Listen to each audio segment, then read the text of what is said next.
Bonjour à toutes et à tous, je suis Larry Harari et je vous invite à m'écouter pour le 5e épisode de mon podcast Uncheckable. Dans ce podcast, je reviens sur des sujets qui me tiennent à cœur et qui surtout incarnent pour moi les sujets les plus importants de notre époque, ou en tout cas parmi les plus importants. Le savoir, la culture, l'éducation, l'entrepreneuriat, bref, des causes qui pour moi sont immensément importante dans notre époque de changements à la fois économiques, sociaux et politiques. Je vous retrouve juste après l'intro.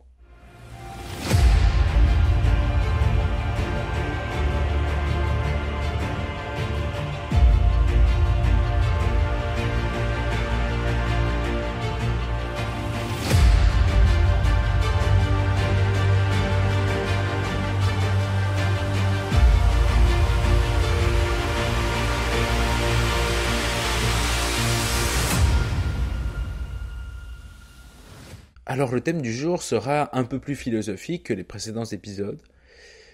Aujourd'hui, je souhaiterais vous exposer pourquoi, pour moi, la vérité, le combat pour la vérité est décisif dans nos sociétés actuelles. Et pourquoi défendre la vérité est pour moi l'une des plus belles causes qui soit, si ce n'est la plus belle. Je pense que pour comprendre le rôle de la vérité, et ne pas être justement dans cette acceptation de la post-vérité, des faits alternatifs ou quoi, mais plutôt dans cette quête qui forcément est nuancée, parce que la vérité absolue n'existe pas dans tout, mais on peut s'en approcher grâce à la connaissance, grâce à la diversité des opinions, grâce à la recherche scientifique. Je vais vous expliquer pourquoi la vérité comme valeur, mais également la vérité comme objectif, comme goal, comme horizon, est important. Alors tout d'abord, il faut recommencer au début, à ce qui constitue pour moi l'essence même de la dignité humaine. La dignité humaine, pour moi, s'acquiert quand l'homme, et je parle avec un grand H, fait preuve de vertu. Fait preuve de vertu, c'est-à-dire qu'il démontre par son activité qu'il tend vers un objectif et qu'il s'efforce du mieux qu'il peut à s'améliorer, à chercher l'excellence, à chercher à vouloir faire le mieux qu'il peut dans le cours de cette activité. Cette activité, dans nos sociétés, prend en général le nom de travail. Mais le travail, ici, je ne l'entends pas au sens un emploi.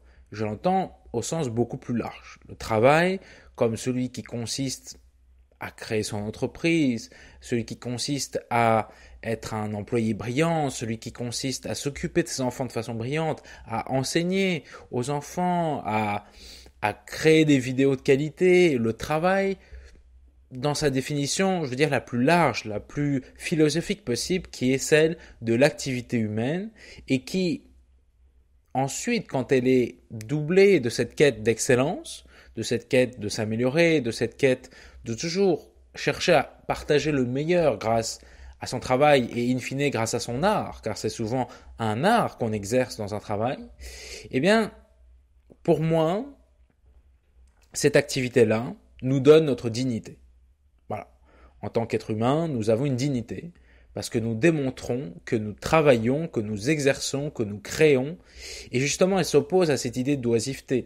Elle s'oppose à cette idée que l'humain, juste en étant vivant, a une dignité. Alors peut-être au niveau philosophique, mais dans la réalité des faits, c'est ce que l'on fait, c'est ce que l'on produit, c'est ce que l'on partage, c'est ce que l'on laisse dans notre environnement, c'est l'impact que nous avons qui nous donne notre dignité. Et cet impact, moi je ne parle pas forcément d'être un leader mondial, non, moi je parle de chaque personne qui par son activité orientée vers un objectif positif pour elle et la société, concourt à rendre notre équilibre social possible. Bon, ces personnes ont besoin d'une dignité, car du travail découle cette dignité, ce sentiment d'être utile. Et l'injustice vient taper sur cette dignité et la diminuer. C'est pour ça que l'on dit que dans un pays très corrompu, les gens n'ont plus de dignité. Et en fait, il faut comprendre ça au niveau également sentimental, cérébral presque. Dans le sens où, s'il existe une minorité qui par des avantages qui ne seraient pas liés justement à son travail, peut s'accaparer le fruit du travail, le fruit de l'effort d'autrui, et qui peut répliquer cette action à large échelle, à l'échelle d'une société, à l'échelle d'une économie, eh bien, les travailleurs, ceux qui ont exercé dans cette quête de dignité, et vraiment ces travailleurs au sens large, je l'entends vraiment, eh bien, perdent en dignité. Justement, ils en perdent car des gens indignes le prennent le fruit de leur travail. Et la vérité entre à ce moment-là en jeu. Parce que la vérité permet de lutter contre l'injustice. Car dans un système où les trois pouvoirs fonctionnent, les trois pouvoirs législatifs, exécutifs et judiciaires fonctionnent, le judiciaire, mais également les autres pouvoirs en fait, devraient être dans cette quête de vérité de savoir ce qui est juste, de savoir ce qu'il devrait être fait pour maintenir l'équilibre social.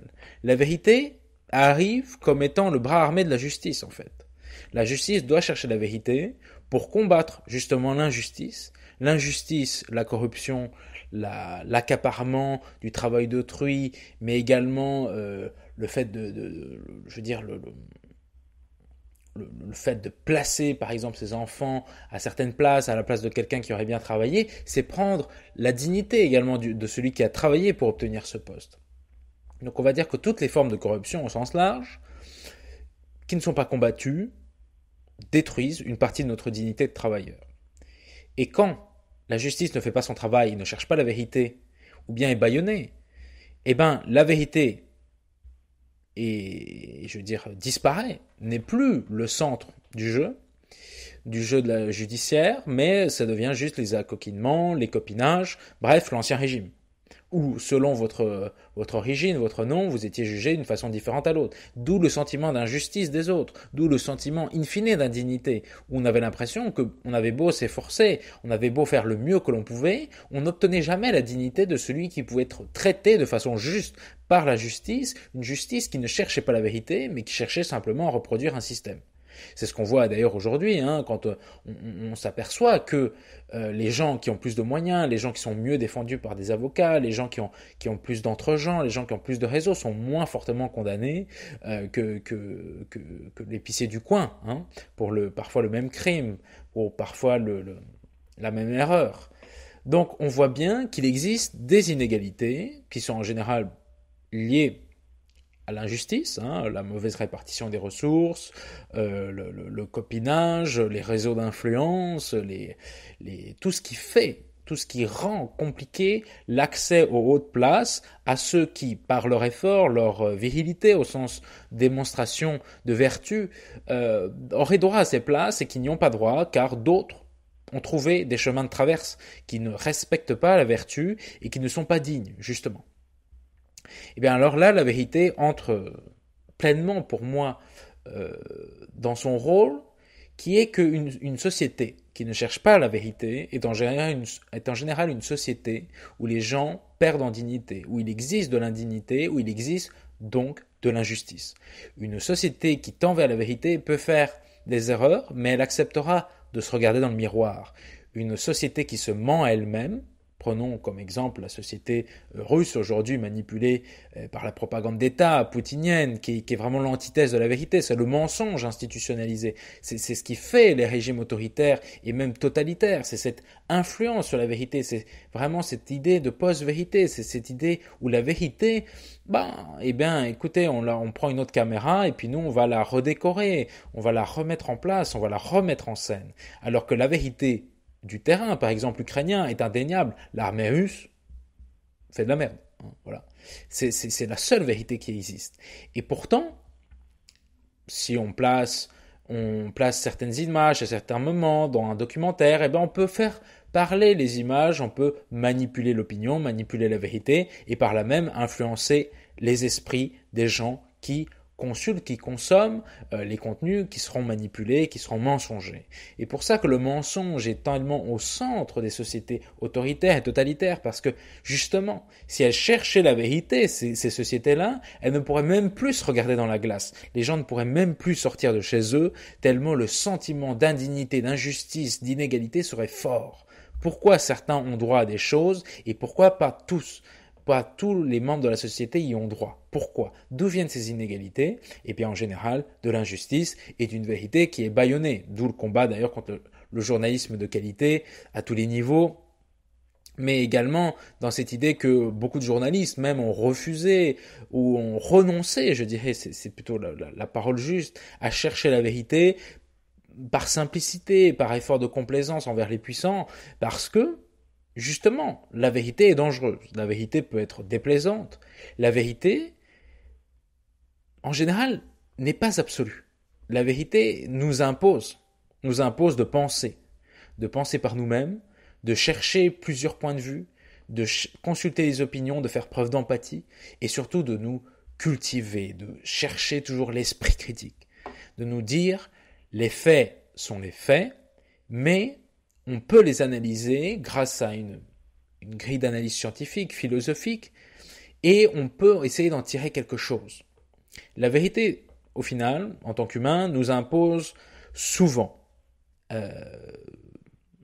des tourbillons mentaux, des difficultés de raisonnement, nous impose de trébucher. La vérité, en général, ne coule pas de source. Parce qu'en tant qu'humain, il est souvent plus facile d'accepter des faits alternatifs, d'accepter que certaines choses sont comme elles sont parce que c'est ainsi, et de ne pas chercher le fond, le cœur, le début, l'initial, la sève de ce qui constitue la réalité. Alors, il existe des théories qui disent que si on ne mentait pas tous en société, la société ne fonctionnerait pas. Peut-être. Mais je pense sincèrement que si nous cherchons la vérité, et que si nous tendons vers elle grâce à l'esprit critique, nous faisons une société meilleure. Voilà. C'est un idéal, c'est celui que je porte. Et moi, je pense fortement que la rencontre des savoirs et des vertus fait l'homme en société et doit guider l'action de cet homme. C'est cela pour moi même le cœur d'être un homme moderne. Voilà. C'est défendre l'interconnexion entre les savoirs et la vertu. Et la vérité est fondamentalement l'horizon, la vertu suprême à chercher. Tout ce qui viendrait s'opposer à cette vérité, en général, ce sont les religions et les idéologies. Ne nous mentons pas, ce sont elles. Et qui en réalité sont les deux faces de la même pièce. Et nous, en tant qu'hommes modernes, et je parle là au-delà de cette idée de progrès ou quoi, non, moi je parle de l'homme moderne, de l'homme qui a compris que nous faire la guerre entre voisins était inutile, mais que ça ne signifie pas pour autant qu'il faut être pacifiste. De l'homme avec un grand H qui a compris qu'une société sans liberté économique ne fonctionne pas, mais qu'une société pourrie d'inégalité non plus ne fonctionne pas.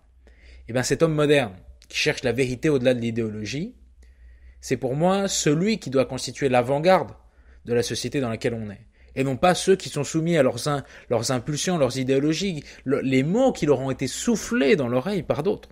Ceux-là, ce sont des lâches, souvent des menteurs, parfois des manipulateurs. Voilà.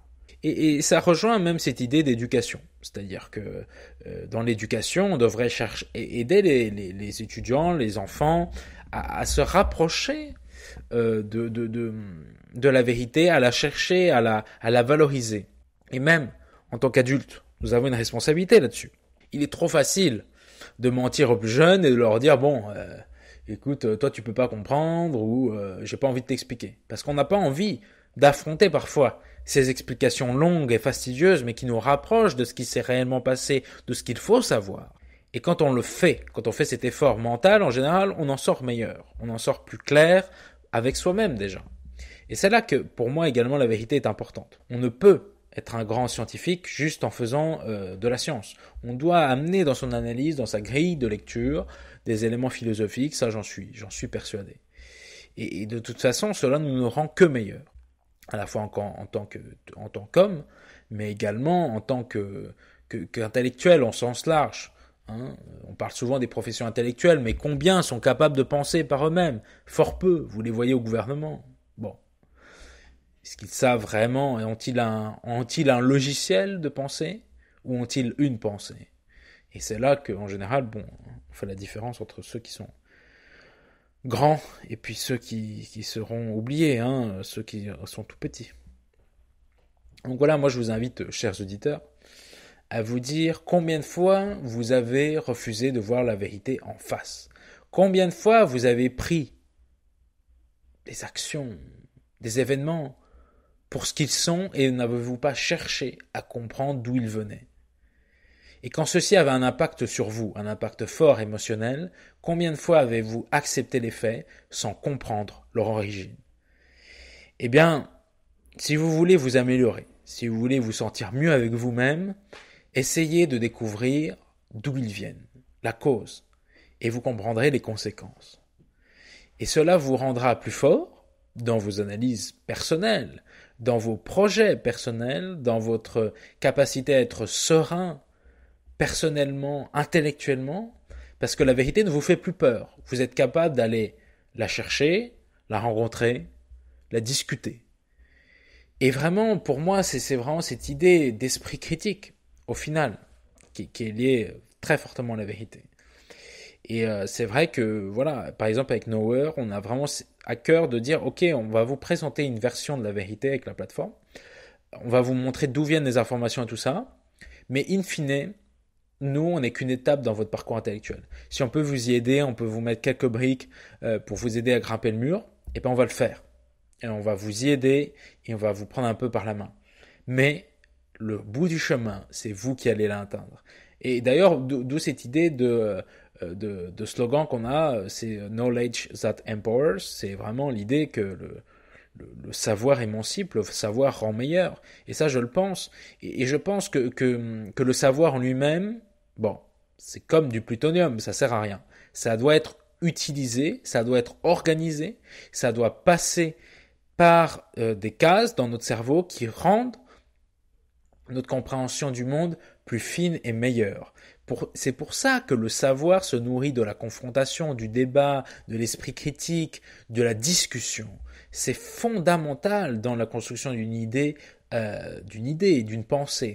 Et je pense que toute personne, tout système, toute organisation qui ferme le débat, qui veut imposer une version de l'histoire, une version de ce qui se passe, cette institution est profondément toxique. Et une institution saine est une institution qui a des idées, une orientation, une direction, mais qui accepte le débat sain, le débat où on respecte les opinions, mais on ne se soumet pas aux autoritaires, on ne se soumet pas au totalitarisme de la pensée, à l'idéologie pure et stupide, à la religion sans philosophie.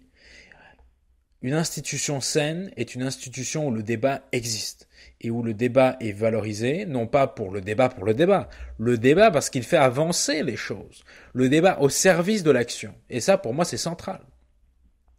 Et donc voilà, pour ces raisons-là, je pense que la vérité est une quête importante, que nous devrions tous, plus ou moins, chercher une forme de vérité dans notre vie, à nous rapprocher de ce qui est juste, de ce qui est bon, de ce qui est vrai.